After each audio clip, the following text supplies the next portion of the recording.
on, Layup Lounge? We back in the headquarters. Welcome to episode 4. Happy to have y'all back with us. Roman, how you feeling today, man? Good.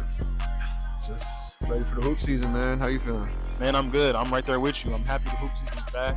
I mean, tip off today. Diving into our first topic. Before we go ahead and get into this NBA season, let's go ahead and wrap up the WNBA season. The Las Vegas Aces defeated the New York Liberty in the WNBA Finals. Asia Wilson had 24 points and 16 rebounds in a closeout game and then the first WNBA team to go back-to-back in 20 years. Yes. So shout out to Asia Wilson and the Las Vegas Aces.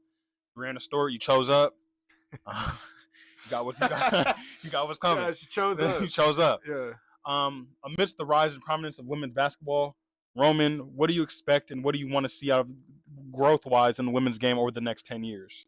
I think it's already beginning to grow. Honestly, like starting in like college basketball, we see Angel Reese and Caitlin Clark. They're really turning up at the college level. So I think that momentum from that is going to carry on to the WNBA, and I think that's when the WNBA is really going to turn up for sure. I mean, Asia Wilson's really good. She's turning it up. Her and Brianna Stewart, they're already, getting it cooking. But I think just bringing a rivalry from college and bringing it into the league, I think that's gonna sell tickets. That's gonna have a lot of people watching because I wasn't really watching like women's college basketball, but women's college basketball specifically until that was happening, and it really made me pay attention. And I was tuned in for sure. And I'm looking forward to when they get into the league. I'm looking forward to them turning up the league for sure. I'm glad you mentioned that because that was kind of like the basis of that question was like based on those two, Caitlin Clark and Angel Reese, and like all the noise they've made in college basketball and how they were able to like put together one of the greatest national championships game we've seen, regardless of gender. The league I think it's growing already, but once they're in, I really think that a lot more people are going to tune in. I think the league needs a lot more like trash talk, Definitely. Because I feel like that's what was selling the hype between like the games was Caitlin Clark was talking her stuff.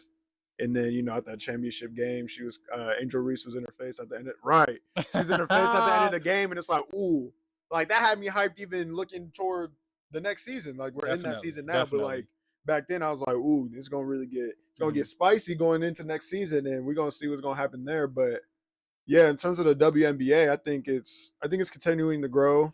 You see that the Bay Area just picked up a team. I saw things saying that Portland might possibly get a team as well. So they're expanding the league, and I think that's good for the league because I want to say there's only like 12 teams right now. So just having it more, having a expanded league is going to be good because everyone's going to be tuned in. Steven Adams.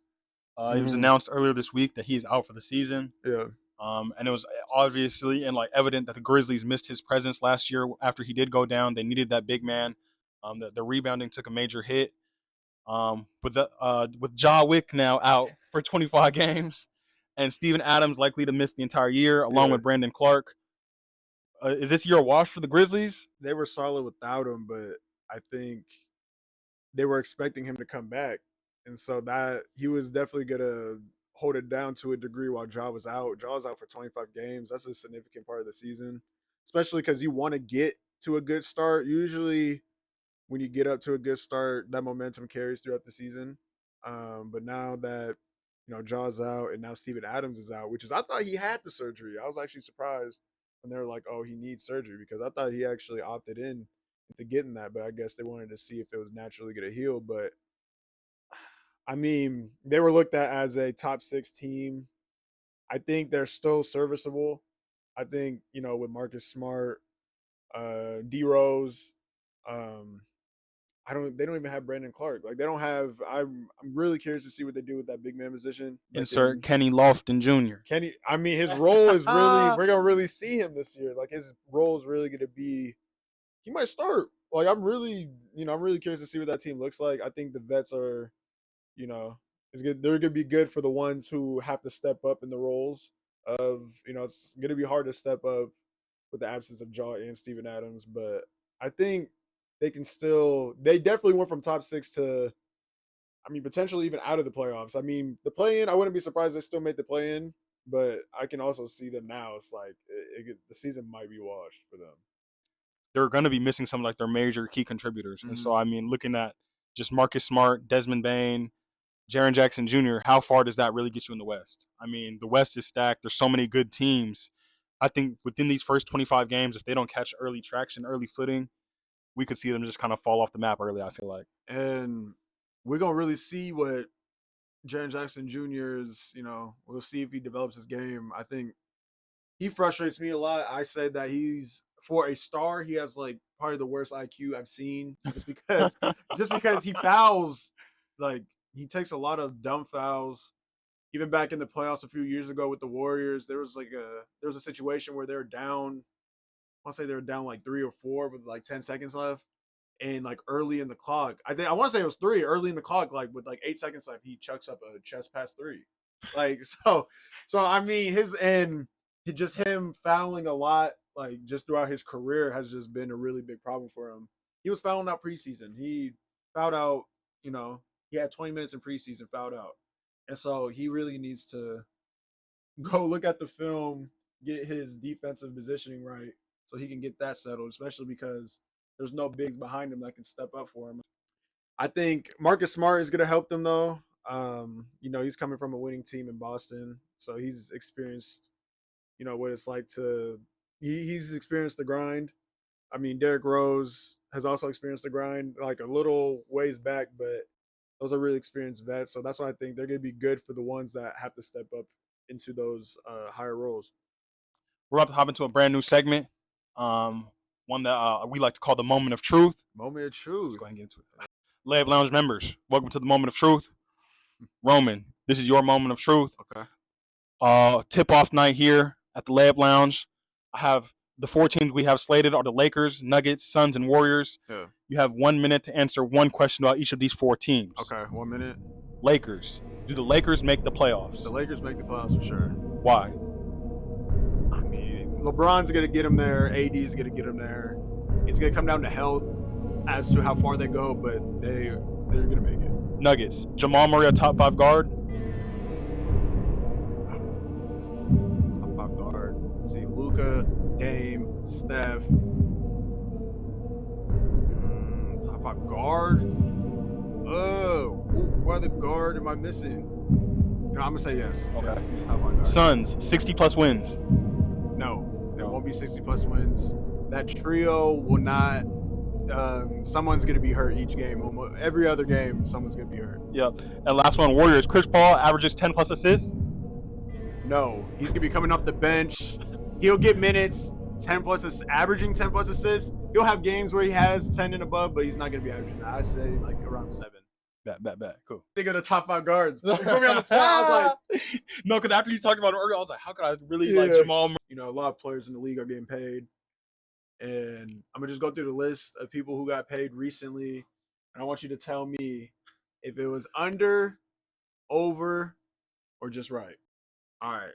So the first player, Isaiah Stewart, 4 years, $60 million. Was he worth it? I'm gonna say just right. That's right. I think over the past season and a half, he started to like really show his usefulness as like a stretch big.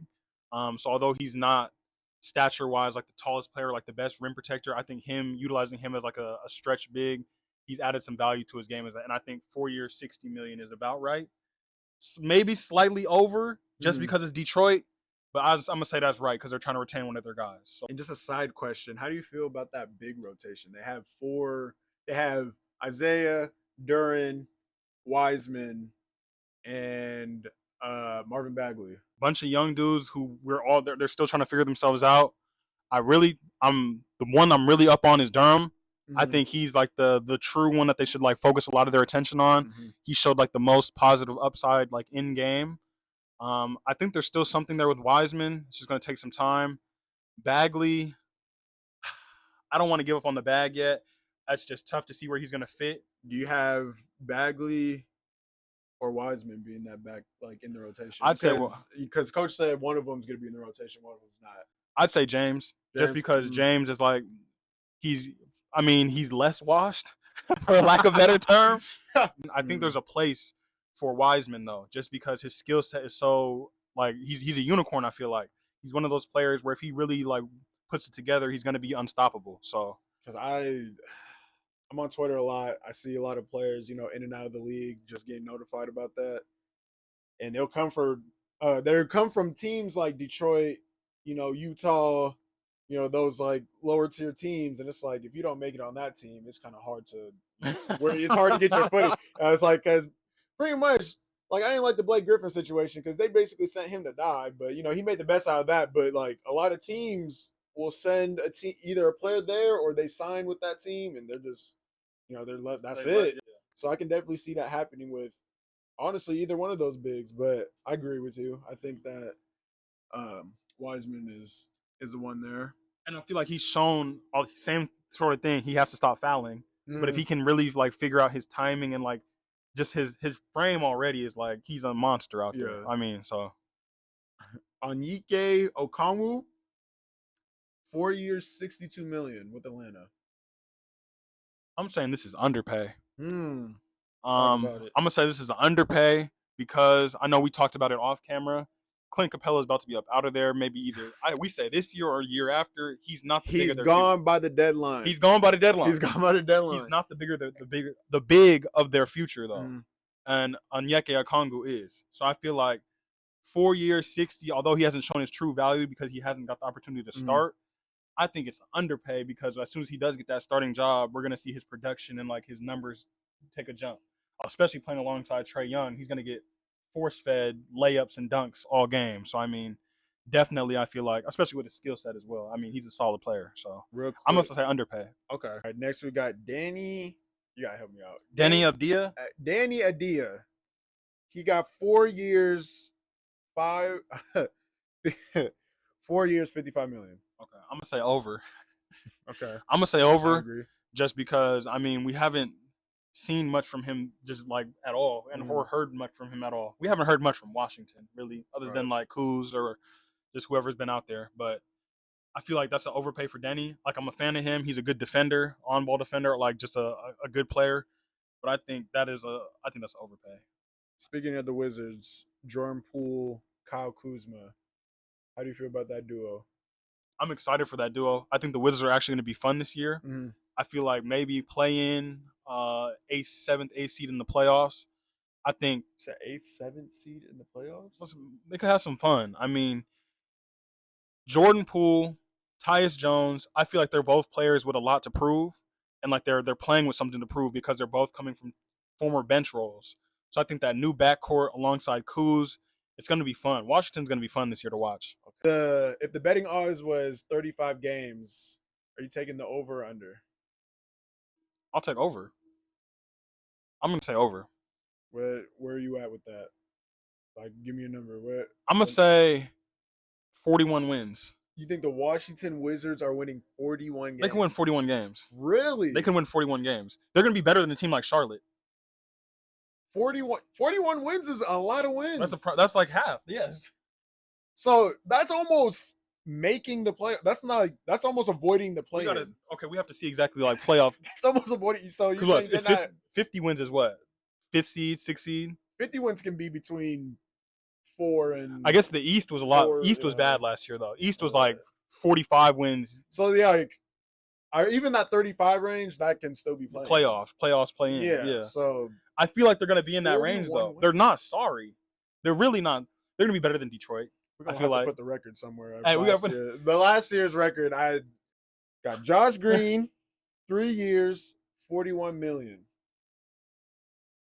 I like Josh Green a lot, so I'm gonna say this is an underpay. I feel like he's only 22 right now. I feel like by the end of his contract, this is gonna be an underpay just because defense, and then off the ball as well. His catch and shoot. He's a solid player for them, and he fits exactly what they need on their team. Especially with Kyrie and Luka, like being ball dominant players. If he can really just establish himself as like that 3-and-D guy that they want him to be already, I think that's going to be looked at as an underpay and like for 3 years, 40. So I do like him a lot too. He's from Australia. Yeah. Australia, mate. So no, I do like him a lot. Josh Green. Havoc Sports, just like they're real. Say swear. Wallahi, bro. Look.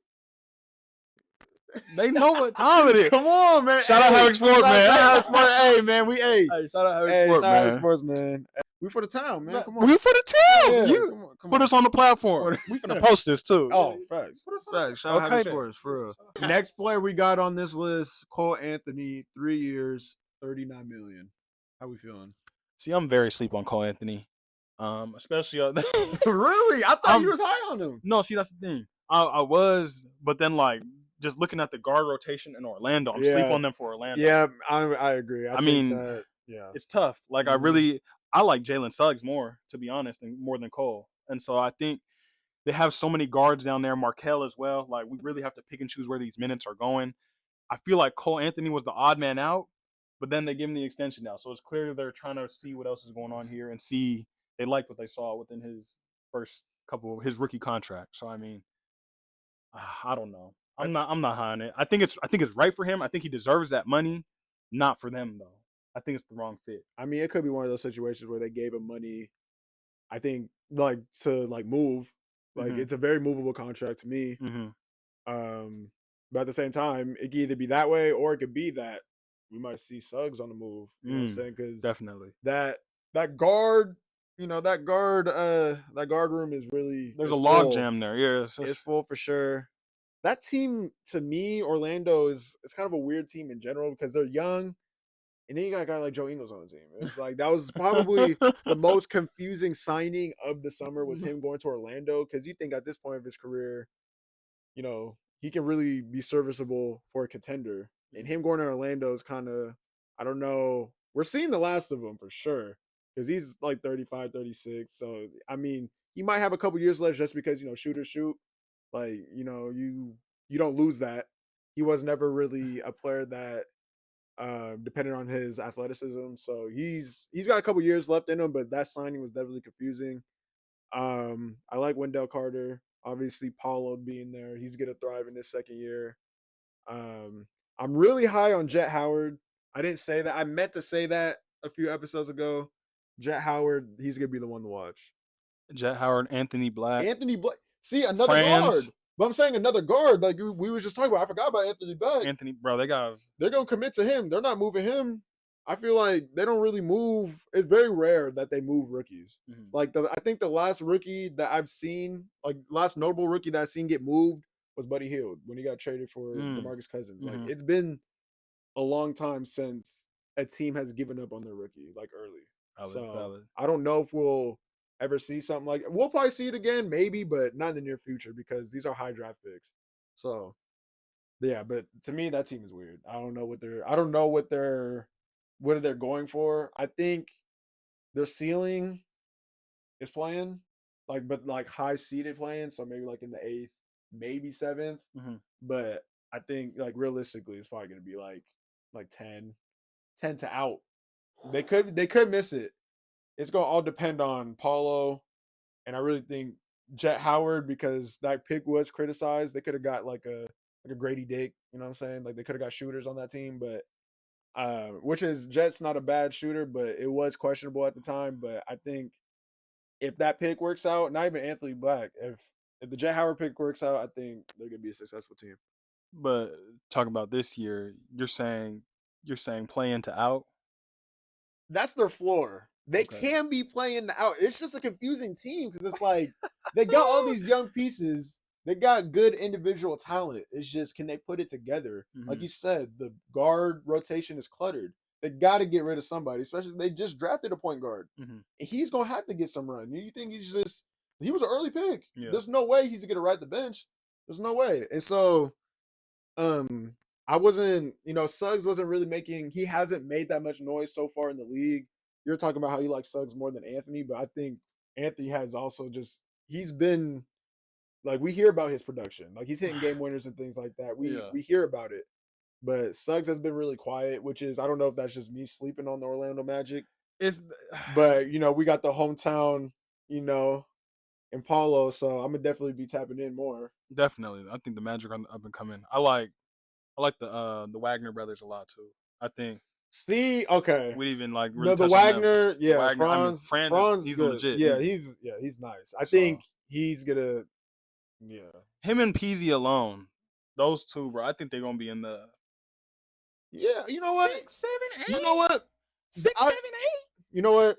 I thought about it. I just thought about the whole roster. You're right. I think they just need to get more role players that know their role. I feel like there's a lot there's a lot of talent on the team where it's like I feel like all of them think that they can produce. But there's gonna be there's gonna be players on that team that's gonna get the loose end of the stick. I think about their talent now. They could potentially be 6. They could be 6, but I'm saying they can be from 6 to down and out. I think they can be. No, like they it's could. possible. It's really possible. It's not. It wouldn't I be can wild. see. I won't be surprised either way. Like I wouldn't be shocked if it swings one way or another. Valid. So next we got Aaron Neesmith. Aaron Neesmith, 3 years, $33 million for the Pacers. We kind of talked about this one. I ain't seen much of bro. I'm gonna he was on the list. I had to. He on the list. We ain't seen much of bro. I'm gonna say just right. Hopefully, bro been hooping. 11 mil a year. That's solid. Very movable contract. Making Matisse Thybulle money. What is he, a guard? Is he a? I ain't even gonna hold you. I don't know. I don't Indiana. know. I think we crap this one out. Yeah, Aaron Naismith ain't getting no coverage. No love, bro. I'm sorry. He don't need no coverage. You probably nice. Hey, 11 mil a year. You 11 years. Brother. Hey, that's 11 mil more than me. Hey, valid. Next we got Peyton Pritchard, 4 years, $30 million. Over under just right. Peyton Pritchard, 4 year 30 over. And I'm saying over just based off what we've seen. I mean, yes, he's shown flashes of like being a solid NBA player. Has he shown $30 million of value? No. It's 4 years. Okay, I understand it's spread out over 4 years. That's $30 million though. And I understand he's a fan favorite. He's going to be getting more rotational minutes now that Smart's gone. Defensively, I think liability.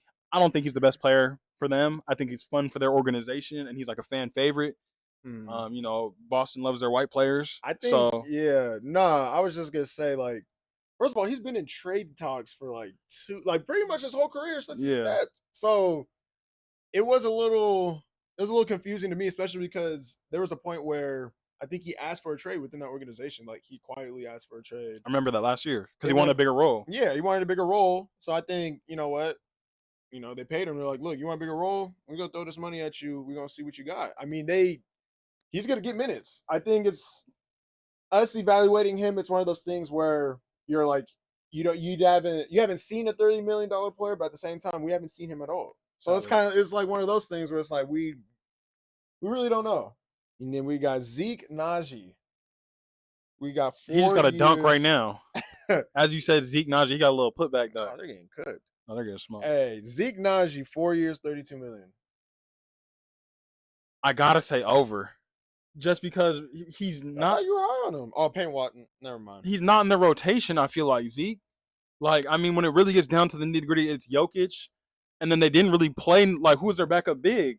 They didn't. Right. It wasn't Zeke. Like, I didn't see him at all these past year and a half. It was. They had Thomas Bryant. They had DeAndre Jordan.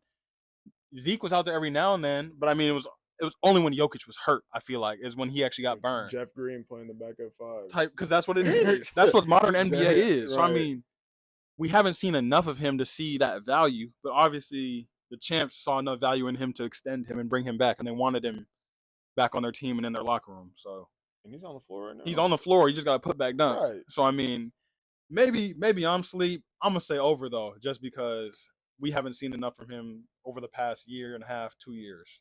Speaking of that, I think he's already producing the league, but like Jaden McDaniels, he gets 5 years, 136. I mean, he hasn't been like an all-star or anything like that, but like you said, defense is very hard to find in the league. I think his offense is serviceable right now. I think it has room to grow. Jaden, how do you feel about that one? Jaden, he's already one of the best up and coming like rising on ball defenders and just defenders in general. Yeah. Like as a rim protector, on ball perimeter. I mean, he can guard 1 through 5 pretty comfortably in the NBA. Yeah. I think he's also getting a lot of this money off of like what you said, what he could be, because I feel like we're gonna FaceTime from Jiggy Kizo. I feel like he's getting paid a lot off like what he could be though, just because like he still hasn't really honed in his like complete offensive game. Like he's like a catch and shoot 3 guy, but I feel like there's a lot more to his offensive game that they haven't seen yet, just based off of like what we've seen in high school and like even at Washington. Like he's a lot more than just a catch and shoot corner pick and roll sort of like rim roller guy. Like he has a full offensive bag. So I think over these next 5 years, and especially with the money they've given him, we're gonna see a lot more sets called for him. Yeah. We're gonna start seeing him incorporated more into like offensive roles.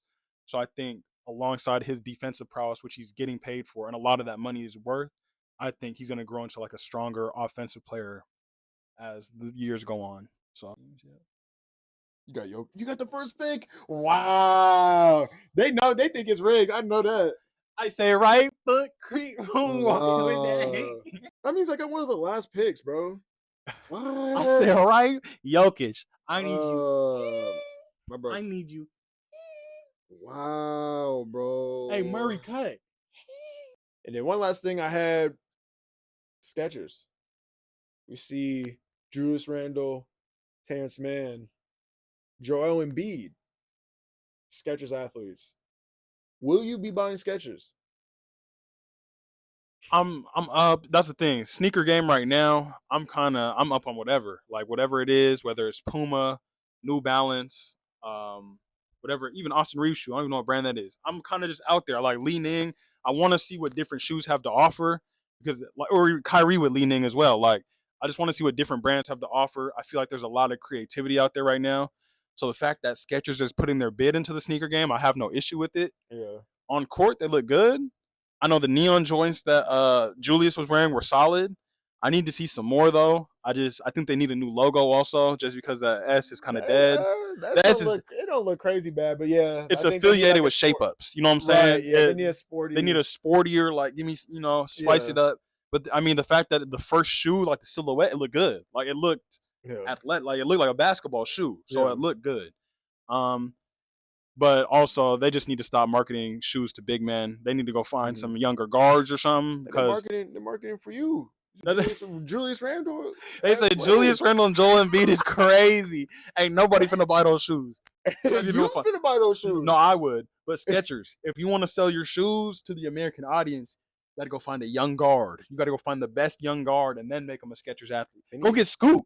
Scoot is a Skechers athlete. I can see it. Bro, Scoot is a Skechers athlete. Yeah, he's out in Puma, bro. I think he's a Puma. He's a Puma guy. I can see maybe the Thompson twins, one of them. Maybe. You know who I can see? This might sound crazy. Shea Gilgeous-Alexander. I can see him in some Skechers because he's already in Converse, bro. Like how much? He's just trying to be different. You're really just trying to be different. But I could drip out anything. Right. Yeah. Because that's why I feel like he did the Converse thing, is to be like, I can be different and like sign my and like make my own lane sort of thing. So right. I like that. I do like it. Sneaker brands. If you want to sell your sneakers, do not sign no big man unless it's Giannis. Other than that, nobody's buying that. Giannis moves like a guard. That's what I'm saying. You're not gonna see, his shoe's like a guard shoe. So I mean, nobody's buying no big man shoe. And then Under Armour fumbled the bag. They had the MVP. They somehow lost him to Skechers, but that Skechers bag is probably generational. So I don't blame anybody who gets that Skechers deal. I already know it comes with a bag. It's got it. And I know them comfortable. I know them because they got to be comfortable. Definitely. And as a big man, I'm sure they're on their feet. They're moving the feet, the footwork, all that. So they're probably comfortable for that. Julius already dunked on somebody in the neon ones in the preseason. I'd be damned I get dunked on, crossed over in some Skechers, bro. Is crazy. I might have to go give me a pair. And you see they had to go get the old Terrence Mann. They had to go get like an older player. They had Terrence to go get, Mann, bro. They said we had to go get an old vet player that wears Skechers. They said Joel Embiid, Julius Randle, ... Terrence Mann. That's a crazy lineup to roll out. You guys need to do better. What is the hype with Terrence Mann, bro? I don't get it. Well, that's been another episode of the Layup Lounge, episode 4. Make sure you like and subscribe. Like and subscribe. I mean, please. We're not finna sit here and beg for no like and subscribe. Nah. Do what you do. Do your due diligence. Show some love. Do your due diligence. Episode 4. Layup Lounge. Layup Lounge.